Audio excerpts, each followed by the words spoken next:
engaging 8,000 acres of land into full production, putting some 5,000 people to work, and earning an estimated 4.2 billion Jamaican dollars by the end of 2015. That, in a nutshell, is the expected outcome from the 9 agro-parks being built out across the island.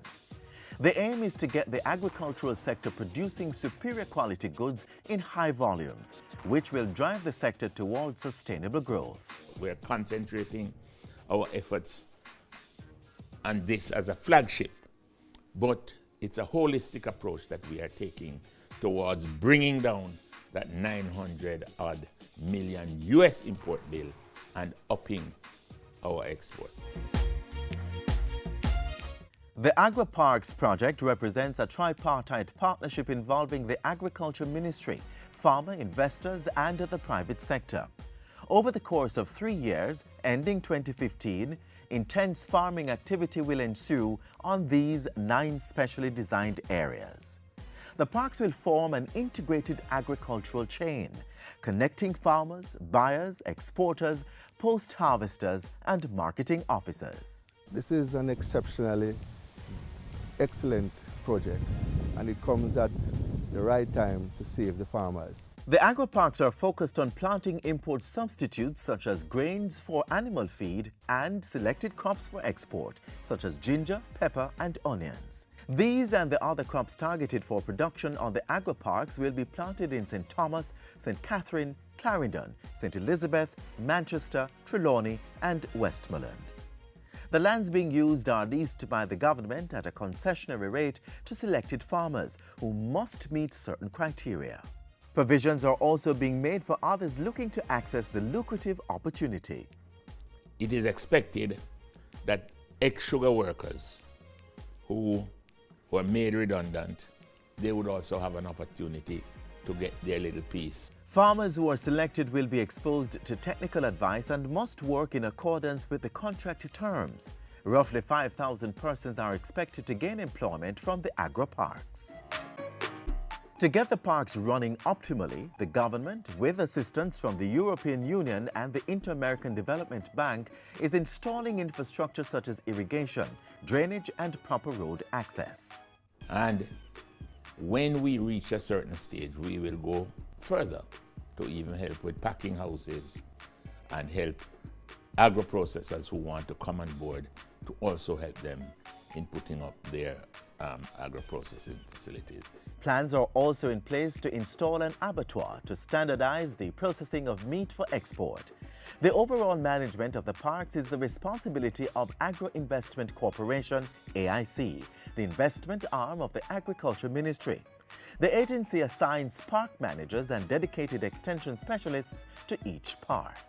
We also have the responsibility to coordinate with other government agencies for the proper execution of the parks. Of the 9 agro-parks, 3 are currently in operation: Plantain Garden River in St. Thomas, Amity Hall in St. Catherine, and Ebony Park in Clarendon. 120 acres of land have been reserved for Plantain Garden River, of which approximately 50 acres are now under production by 100 farmers. Over in St. Catherine, the production of sorghum is the main activity at Amity Hall, where crops have already been planted on 500 acres. This should increase to 1,500 acres by the end of 2013.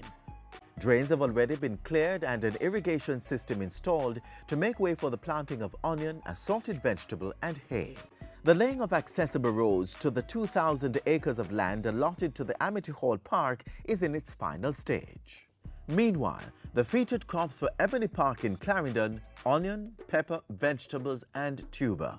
200 acres are now in production, with an additional 600 acres by the end of 2013. A trial is also underway at Ebony Park for a mechanized way of growing the mini-set yam. One of the aims is to grow a yam size that is acceptable for export and does not require cutting and treating.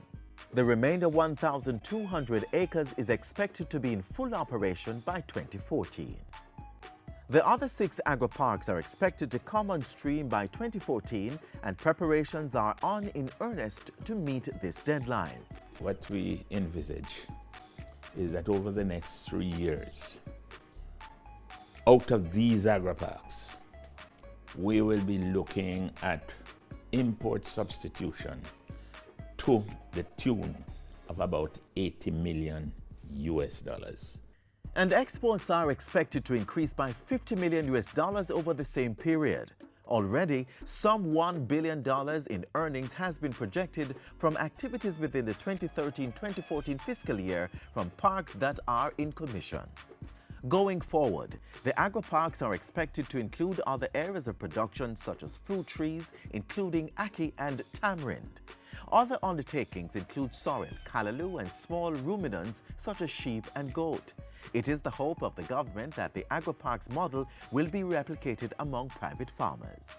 These agri-parks, we want to make them models because it just doesn't have to be a situation where the government is making these things happen.